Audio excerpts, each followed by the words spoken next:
கொத்தமல்லி கருவேப்பிலை வதக்கிறதுக்கு கொஞ்சம் எண்ணெய் ஊற்றிருக்கேன். கொஞ்சம் கடலைப்பருப்பு, உளுத்தம் பருப்பு, சீரகம் இதெல்லாம் போட்டுக்கலாம் எண்ணெயில்.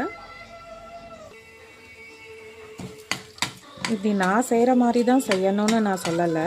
நான் இப்படி தான் செய்வேன். அதை தான் நான் உங்களுக்கு காமிக்கிறேன். சமையலில் எந்த ரூல்ஸுமே இல்லைங்க. எது எப்படி வேணுமோ அது நம்ம இஷ்டத்துக்கு, நம்ம டேஸ்ட்டுக்கு, நம்ம விருப்பத்துக்கு முன்ன பின்ன நம்ம எல்லாமே போட்டுக்கணும். ஸோ நான் காமிக்கிறது நான் எப்படி டெய்லி சமைக்கிறேன், நான் என்னெல்லாம் போடுறேன், அதுதான் ரூல்ஸ் இல்லை. நான் செஃப்பெல்லாம் இல்லை, நான் ஒரு சாதாரண ஹோம் மேக்கர் தான். ஸோ நான் எப்படி சமைக்கிறேன்றது தான் நான் உங்களுக்கு காமிக்கிறேன். பருப்பு நல்லா செவக்க வறுத்துட்டேன். இதில் 4 காரத்துக்கு 4 மிளகாய், கொஞ்சமாக பூண்டு, கொஞ்சமாக இஞ்சி இதை போட்டு வதக்கிக்கலாம். ஒரு பெரிய வெங்காயம் கட் பண்ணியிருக்கேன், இதையும் போட்டு வதக்கிக்கலாம். இதிலே கொஞ்சம் புளி ஆட் பண்ணிக்கலாம். நல்லா வதக்கிக்கோங்க.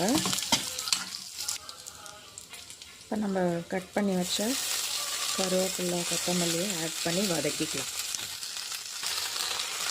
கொத்தமல்லியெல்லாம் நல்லா கழுவிட்டு இந்த தண்டோடு தான் போட்டிருக்கேன் பாருங்கள்.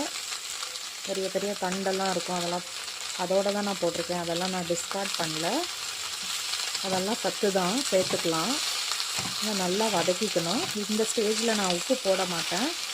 இது நல்லா வதங்கி சுருண்டு கம்மியாக ஆனவொடனே அரைக்கும் போது தான் போடுவேன். இது வதங்கினவொடனே காமிக்கிறேன். பாருங்கள் எந்த அளவுக்கு நல்லா சுருண்டு வந்துடுச்சு பாருங்கள். ஒரு 5 நிமிஷம் அப்படியே சிம்மில் வச்சு வதக்கிட்டே இருந்தால் அது நல்லா சுருண்டுரும். அவ்வளோதான். இந்த ஸ்டேஜில் நான் கொஞ்சம் தேங்காய் போட்டுப்பேன். கொஞ்சம் தேங்காய், அவ்வளோதான்.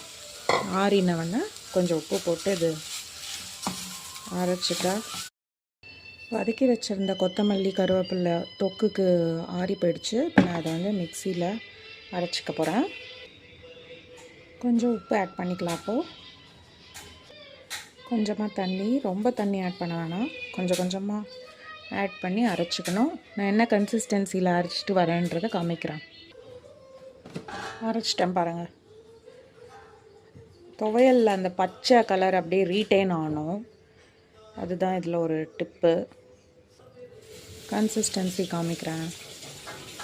இந்த மாதிரி இருக்கணும், குறை குறைன்னு அரைக்கணும் கொஞ்சம். இப்போ இது கரெக்டாக இருக்குது.